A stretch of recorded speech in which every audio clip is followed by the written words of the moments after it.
बिस्मिल्लाहिर्रहमानिर्रहीम। अस्सलाम वालेकुम वरहमतुल्लाहि वबरकातुहू। मेरे प्यारे प्यारे नाज़रीन, आप सबका बहुत बहुत स्वागत है हमारी चैनल परवरिश में। आज जो मैं वीडियो बनाने जा रही हूँ कि डिलीवरी के बाद औरतों की सबसे ज़्यादा बड़ा क्वेश्चन ये होता है कि डिलीवरी के बाद हम हमारा पेट कम कैसे करें, हमारा वज़न कैसे कम करें। मोस्ट ऑफ़ केसेस में हमने देखा है कि डिलीवरी के बाद लड़कियों का वज़न और बढ़ता ही जा रहा है, कम होने की बजाय। तो अब वो वज़न हमको वापस मेंटेन कैसे करना है उसके बारे में आज हम डिस्कस करेंगे। जैसे कि आपने स्टार्टिंग में जो वीडियो देखा कि उसके अंदर आपने देखा मैंने मेरा वेट आपको दिखाया कि मेरा वेट 49 है, कि मैं मेरे वेट को किस कदर मेंटेन करती हूँ। ऐसा नहीं है कि मेरा डिलीवरी के टाइम पे वज़न नहीं बढ़ा था। डिलीवरी के टाइम पे मेरा वज़न 62 हो गया था, यहाँ तक कि मुझे जो भी देखता था कहता था कि अल्लाह बहुत मोटे हो गए हो। लेकिन आज अल्हम्दुलिल्लाह मैंने मेरा वज़न वापस मेंटेन किया हुआ है और वो 49 पर मैं मेंटेन करके खड़ी हूँ। तो आज हम जो डिस्कस करेंगे वो डिलीवरी के बाद बच्चों का डिलीवरी के बाद किस कदर हमारा पेट हमें अंदर जाना है और किस कदर हमें हमारा वेट कम करना है डिलीवरी के बाद वाला। और इसके बाद जो मैं एक नेक्स्ट वीडियो बनाऊंगी इंशाल्लाह वो वीडियो में कल ही बन जाएगा, इंशाल्लाह कल ही वो वीडियो आउट हो जाएगा। तो आप सब ज़रूर देखिएगा। कल जो मैं वीडियो बनाऊंगी वो वीडियो में बनाऊंगी कि हमने वज़न मेंटेन किस कदर करना है। कि जब हमने अगर एक मरतबा कम भी कर लिया तो बहुत बार आपने देखा होगा कि कम करने के बाद भी हमारा वज़न है जो वो बढ़ता ही रहता है। मतलब एक बार कम कर लिया फिर वो जगह पर स्टिक नहीं रहता। अगर कुछ खा पी लिया थोड़े दिन तो वापस वो वज़न बढ़ता रहता है। तो हमें अच्छा खाने के साथ और किस कदर हमें हमारा वज़न मेंटेन रखना है उसके बारे में हम डिस्कशन करेंगे कि मैंने मेरा वज़न 62 से 49 तक कैसे लेकर आई और आज भी मैं 50 के अराउंड 50 के अराउंड ही मेरा वज़न इंशाल्लाह रखती हूँ कि मैं उससे बढ़ने नहीं देती और उसे ना ही मैं कम होने देती हूँ। और आज जो टॉपिक है कि हमारे जब डिलीवरी होती है तो हम सब जानते हैं कि डिलीवरी के टाइम पे हमारे पेट के अंदर बहुत सारी चीज़ें होती है। बच्चा होता है, प्लासेंटा होता है, ओवल होता है, फिर पानी होता है, ब्लड होता है, इतनी सारी चीज़ें होती है जब बच्चा हम पास कर लेते हैं। लेकिन वो सारी चीज़ें जो होती है वो 40 दिनों के अंदर धीरे धीरे करके हमारे पेट से बाहर निकलती है। जो पेट के अंदर हमारा कोलेजन फाइबर और इलास्टिक फाइबर जो होता है वो कम हो जाता है। उसकी वजह से क्या होता है कि हमारे पेट की जो नसें होती है, जो पेट का जो स्ट्रक्चर होता है वो इधर उधर हो जाता है और पूरा फैल जाता है। पहले जब बूढ़े बुजुर्ग भी ये चीज़ किया करते थे कि डिलीवरी के बाद हम पेट में एक पट्टा बांधा करते थे।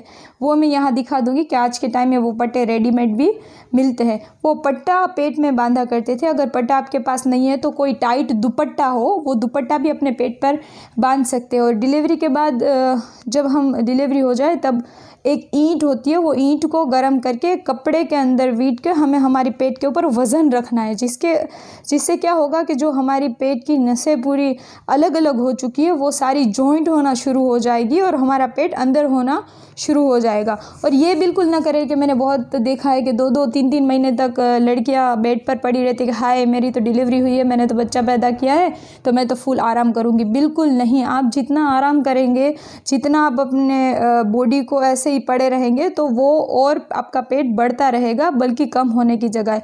और ब्रेस्ट फीडिंग खास करके जब भी हम हमारे बच्चे को ब्रेस्ट फीडिंग देते हैं, जो भी मदर्स अल्हम्दुलिल्लाह दिन में 15 बार ब्रेस्ट फीड दे, तो ये साइंटिफिक भी साबित हुआ है कि 15 बार जो मदर ने ब्रेस्ट फीड दिया हो अल्हम्दुलिल्लाह उसकी मुकाबले जो कम ब्रेस्ट फीड करवाती है उसके मुकाबले ज़्यादा ब्रेस्ट फीड करवाने वाली औरतों का जो पेट है वो जल्दी अंदर जाता है।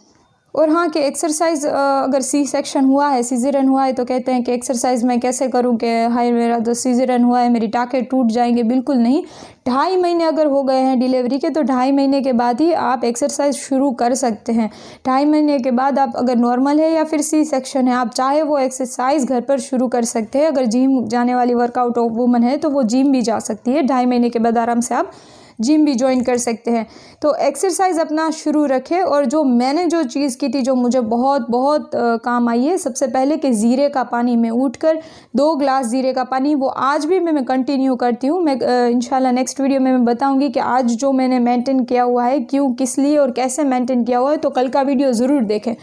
जो ज़ीरे का पानी होता है हमें 2 चम्मच छोटी 2 चम्मच ज़ीरे का पानी लेना है। 2 चम्मच ज़ीरे का पानी को 2 ग्लास पानी के अंदर चढ़ाना है गैस के ऊपर और उसको इतना जलाना है कि वो 2 ग्लास जलकर 1 ग्लास हो जाए। वो 1 ग्लास जब पानी रह जाए तो उसके अंदर हमें नींबू और हो सके अगर अदरक का जूस बना कर रखा है तो अदरक का जूस ऐड करके हमें वो 1 ग्लास गरम गरम ल्यूक गरम इंशाल्लाह वो हमें पीना है। उससे आप देखेंगे कि ज़ीरा तो बेहतरीन है कि हम ज़ीरा अगर डिलीवरी में भी होते तो ज़ीरा हम चबाते हैं कि जिससे ज़ीरा चबाने से हमारा दूध जो होता है बच्चे के ब्रेस्ट फीडिंग के लिए वो ज़्यादा से ज़्यादा आना शुरू हो जाता है, तो उसके लिए भी अच्छा है और हमारा वेट लूज़ के लिए भी ज़ीरा बहुत अच्छा है। तो ज़ीरा, नींबू और अदरक ये पानी आप जो है वो पहले से ही शुरू कर दें। और जो डिलीवरी के बाद एक मसला ये रहता है कि हमें बच्चे को ब्रेस्ट फीड भी करवाना है, तो साथ साथ में हमें एनर्जी चाहिए, हमें साथ में प्रोटीन भी चाहिए, हमें कार्ब्स भी चाहिए, हमें विटामिन्स भी चाहिए, हमें हर चीज़ रहते हुए हमारी बॉडी को मेंटेन करना है, हमारे बच्चे को फीडिंग में कमी ना आए, कि हमें भी वीकनेस ना आए।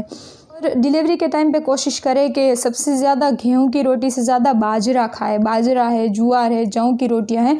अगर बाजरा आप खाएंगे अल्हम्दुलिल्लाह, मैंने तो मेरी डिलीवरी के बाद में पहले बाजरे की रोटी बिल्कुल नहीं खाया करती थी, लेकिन अब डिलीवरी के बाद अल्हम्दुलिल्लाह मैं बाजरे की रोटी ही खाती हूँ ज़्यादातर। अगर ऑप्शन कहीं गए और नहीं है और खा लिया तो बात अलग है, बाकी ज़्यादातर कोशिश करती हूँ कि मैं बाजरा ही खाऊं। डिलीवरी के बाद बाजरा खाने से ये फ़ायदा होता है कि हमारा अल्हम्दुलिल्लाह जो दूध है वो भी इंशाल्लाह ज़्यादा बढ़ेगा और हमारा बॉडी भी मेंटेन रहेगा। और नॉनवेज खाने की कोशिश कीजिए, कोशिश करें कि नॉनवेज के साथ आप साथ साथ कार्ब्स ना लें, कि ब्रेड ना खाए, राइस ना खाए, गेहूं की रोटी ना खाए, आप बाजरे की रोटी ले सकते हैं। और कोशिश करें कि रात को सोने से 2 घंटे पहले आप अपना खाना फिनिश कर चुके हो। और जब भी आपको भूख लगे, वो छोटी मोटी भूख जो भी लगे, तो स्नैक्स में आपको ओनली फ्रूट्स लेने हैं, फ्रूट्स के अलावा कुछ भी नहीं लेना। राइस जो है आप नॉर्मल राइस की जगह पर ब्राउन राइस शुरू कर दीजिए। ब्राउन राइस खाने से, अगर मैं तो कहती हूँ अगर राइस से स्विच कर सके तो बहुत अच्छा है। ओनली बाजरा खाइए डिलीवरी के बाद, लेकिन बेहतर है कि आप साथ साथ में अगर राइस खाने का दिल भी कर रहा है तो ब्राउन राइस खाइए नॉर्मल राइस के बदले। और आपको पानी बहुत पीना है, पानी का इंटेक्ट बहुत ज़्यादा रखना है, हो सके उतना आपको पानी पीना है। मैं तो कहती हूँ कि दिन में 4 से 5 लीटर तक पानी, एक बोतल पानी की रख ले। वो बोतल पानी की 1 लीटर की बोतल हो, वो 4 बोतल आपको दिन की ख़त्म करनी है। 4 से 5 लीटर दिन का आपको पानी पीना है। और कोशिश करें कि अपने बच्चे के साथ आप वॉक कर सके। अगर आपका घर बड़ा है तो घर के अंदर भी आप वॉक कर सकते हैं, बच्चे को ले जाकर बाहर भी आप इंशाल्लाह वॉक करने के लिए जा सकते हैं। फिर आप मसाज ले सकते हैं, कि नॉर्मल डिलीवरी वाले होते हैं उन्हें तो मसाज हम देते ही हैं, हमारा यहाँ का कल्चर ही ऐसा है कि नॉर्मल डिलीवरी के बाद हम मसाज ज़रूर लेते हैं। मसाज जो है वो मसाज से हमारी बॉडी को रिलैक्स होता है और इंशाल्लाह उसमें भी वेट लूज़ में बहुत फ़ायदा होता है। और जो 6 मंथ तक अगर सी सेक्शन हुआ है तो मेहरबानी करके मसाज ना करें। 6 मंथ के बाद भी आप अपने डॉक्टर से कंसल्ट करें, डॉक्टर को पूछिए। अगर सीज़ेरियन है तो 6 मंथ तक आप बिल्कुल ना करें, 6 मंथ के बाद डॉक्टर की परमिशन लेकर आप मसाज वगैरह करवा सकते हैं। अब जो मैं आपको बताने वाली हूँ वो बहुत अच्छा ड्रिंक है। हमारे जो एक फैमिली डॉक्टर हैं उन्होंने हमें ये ड्रिंक सजेस्ट किया था। ये ड्रिंक, ये एक पाउडर है, जो पाउडर हमें घर पर बनाना है। उसमें हमें काली मिरी का पाउडर लेना है 100 ग्राम, 100 ग्राम सूंठ लेनी है, मेथी दाना है उसका पाउडर लेना है, वो भी 100 ग्राम लेना है। और शतावरी पाउडर जो आता है वो भी 100 ग्राम लेना है। और हल्दी का पाउडर है वो भी 100 ग्राम लेना है। ये सारी चीज़ें हमें 100 ग्राम लेनी है और उसको मिलाकर एक एयर टाइट जो डब्बा हो, एयर टाइट डब्बे के अंदर ही रखना है। एयर टाइट जो डब्बा हो वो एयर टाइट डब्बे के अंदर हमें उसको पैक करके रखना है। और हमें उसको एक छोटी चाय की चम्मच, टीस्पून जो छोटी चम्मच होती है, रोज़ रात को 1 चम्मच चाय की चम्मच हमें 1 चम्मच लेनी है 1 कप गर्म पानी के साथ। और 1 कप ही गर्म पानी लेना है। कोई कहता है कि हम 2 कप पी जाते हैं, 2 गिलास पानी पी जाते हैं। जी नहीं, उससे उसका असर कम होगा। आपको 1 कप ही गर्म पानी के साथ ये लेना है। और ये खाने के बाद ये कम से कम 1.5 घंटे तक आपको कुछ भी खाना पीना नहीं है। ये पाउडर लेने के बाद 1.5 घंटे तक आप कुछ भी खाएंगे पिएंगे नहीं। अब इसके लिए तो क्वेश्चंस दिल में आएंगे कि ये कब से ले सकते हैं, डिलीवरी के कितने टाइम के बाद। तो ये डिलीवरी के 3 महीने बाद हमें ये पाउडर शुरू करना है। और इंशाल्लाह आप खुद देखेंगे कि ये पाउडर से आपको कितना फ़र्क हुआ है। ये एक पाउडर आपको साथ में स्टार्ट करना है रात को, सुबह ज़ीरे और नींबू और अदरक वाला पानी स्टार्ट करना है।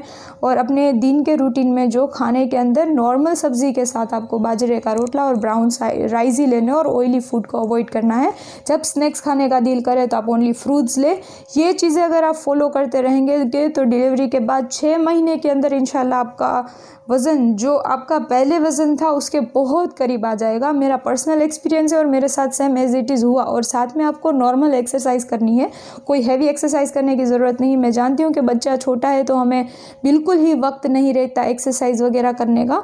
तो एक्सरसाइज आप शुरू अगर करना चाहे तो बिल्कुल नॉर्मल एक्सरसाइज से शुरू करें, 5 से 10 मिनट, 10 से 15 मिनट ज़्यादातर। आप बच्चा जब सो रहा है उतने वक्त में एक्सरसाइज कर ले तो इंशाल्लाह आपका टाइम भी ज़्यादा वेस्ट नहीं होगा और आपका वेट लूज़ भी, आपका बॉडी वापस नॉर्मल कंज्यूम होने में भी फास्ट होगा। अरे मुझे तो ऐसा होता था जब मेरे कपड़ों को मैं देखा करती थी कि ये कपड़े अब मुझे कभी फिट नहीं आएंगे, सोचती थी कि ये कपड़े किसी और को दे दूँ। नए नए जो मेरे फेवरेट्स कपड़े हुआ करते थे, कितने कपड़े मैंने दे भी दिए। लेकिन फिर मुझे सोच आई कि अभी तो डिलीवरी को 2 महीने हुए हैं, मैं अपना वेट क्यों नहीं वापस पहले जैसा कर सकती। तो अल्हम्दुलिल्लाह मैंने मेरे डॉक्टर्स से भी कंसल्ट किया और मैंने मेरे पहले जितना वेट कम कर लिया, वो भी बहुत कम वक्त में। पाउडर के बारे में सवाल होगा, क्या ये पाउडर हम डिलीवरी में ले सकते हैं? जी नहीं, बिल्कुल नहीं, आपको डिलीवरी में ये पाउडर नहीं लेना है। अब दूसरा आपके दिल में अगर क्वेश्चन आएगा कि क्या ये डिलीवरी के बाद वाले ही फैट के लिए ले सकते हैं या PCOD वाले, थायराइड वाले भी ले सकते हैं? जी हाँ, आपको कोई भी तरह का फैट है, आपके घर में आपकी अम्मी, आपके सास, ननद, देरानी, जेठानी, किसी को भी ये प्रॉब्लम है तो हर कोई ये पाउडर ले सकता है। मेंस भी ले सकते हैं, इसमें कोई प्रॉब्लम नहीं है। और इसमें इसका वेट लूज़ का अल्हम्दुलिल्लाह इसमें बहुत फ़ायदा होगा। अब हमें क्वेश्चन आएगा कि क्या ये पाउडर पीते ही मेरा वज़न तुरंत गायब हो जाएगा? जी नहीं, आपको ये कम से कम 4 से 6 महीने तक ये पाउडर कंटिन्यू चालू रखना होगा। और हम सब की बॉडीज़ ना अलग अलग होती है कि किसी का वज़न ऐसा होता है कि फटाफट लूज़ हो जाता है और किसी का वज़न लूज़ करने में देर लगती है। तो कोशिश ऐसी करें कि आप जब भी खाना खाएं तो आप हेल्दी चूज़ करें। अगर आपको फ्राइड वगैरह, स्वीट वगैरह खाने का दिल कर रहा है, इंसान है अभी, वेट लूज़ करने के लिए हम मर तो नहीं सकते हैं ना। तो अगर हमें वेट लूज़ साथ में करना है तो हमें कुछ चीज़ें कुछ वक्त के लिए अवॉइड करनी है, हमें हमेशा के लिए ये चीज़ें बंद नहीं करनी। हाँ, आप कभी कभी खा लिया आपने, अगर कभी आपको दिल किया घर में कोई फातिहा ख्वानी रखी है, कोई आपकी फेवरेट खीर वगैरह बनाई है, तो इसमें कोई प्रॉब्लम नहीं है अगर आप एक बाउल भरकर भी खा लें, उसमें कोई मसला नहीं। मैं भी इतनी फूडी हूँ, मैं फूड लवर हूँ, मैं नॉनवेज लवर हूँ कि मुझे नॉनवेज खाने बगैर चलता ही नहीं। लेकिन मैं नॉनवेज भी खाती हूँ, लेकिन साथ साथ मैं कोशिश करती हूँ कि मैं गेहूँ की रोटी अवॉइड करके बाजरे का रोटला खा लूँ, नॉर्मल राइस अवॉइड करके मैं ब्राउन राइस खा लूँ और मैं फ्रूट्स मेरे खाने में इंक्लूड करूँ। मैं सलाद तो बिल्कुल नहीं खा सकती और मैंने आज 62 से 49 किया। मेरी माँ और बहन, आप यकीन नहीं करेंगे, मैंने एक बार भी प्लेट भर सलाद नहीं खाया क्योंकि वो मेरे गले से नीचे उतरता ही नहीं है। अगर आप लोग खा सकते हैं तो वेल एंड गुड, बहुत अच्छी चीज़ है, उसमें कोई बुराई नहीं, बहुत सारे फ़ायदे। अगर जो खा नहीं पाता उनकी मैं बात कर रही हूँ, जो मेरे जैसा है, जिसको सलाद कभी गले से उतरेगा ही नहीं। तो आप ये मत समझिए कि अगर वेट लूज़ करना है तो मुझे मेरी ज़िंदगी को ब्लॉक कर देना पड़ेगा। जी नहीं, आपने देखा, मैंने अपना लाइव वज़न आपको दिखाया कि मेरा वज़न 49 हो गया है और मैंने मेरा वज़न 50 के अराउंड आज भी मेंटेन करके रखा है। मेरा अल्हम्दुलिल्लाह एक बेटा भी है, आप सब जानते हैं। लेकिन आप कोशिश ये करें कि वज़न कम करने के दौरान साथ साथ में आपको अपने डाइट पर ख्याल रखना है। नॉर्मल एक्सरसाइज कीजिए, रोज़ एक्सरसाइज नहीं कर सकते तो 2 या 3 दिन के गैप पर भी आप एक्सरसाइज करेंगे, इट्स वेरी नॉर्मल, कोई प्रॉब्लम नहीं होगी। इंशाल्लाह हम हमारा वेट, हमारा बॉडी मेंटेन करेंगे और हमारे शोहर को इम्प्रेस करते रहेंगे और अल्लाह ताला हमारे शोहर से हमारी मोहब्बतों को सलामत रखे। अल्लाहुम्मा आमीन। मैं नेक्स्ट वीडियो बनाऊंगी ज़रूर, वो नेक्स्ट वीडियो मेरा देखिएगा कि किस कदर नॉर्मल दिनों में भी हम हमारा वेट लॉस कर सकते हैं। अगर आपको वीडियो अच्छा लगा तो लाइक कीजिए, अपनी फैमिली मेम्बर्स के साथ शेयर कीजिए और मेरी चैनल को सब्सक्राइब ज़रूर कीजिए। अल्लाह हाफिज़।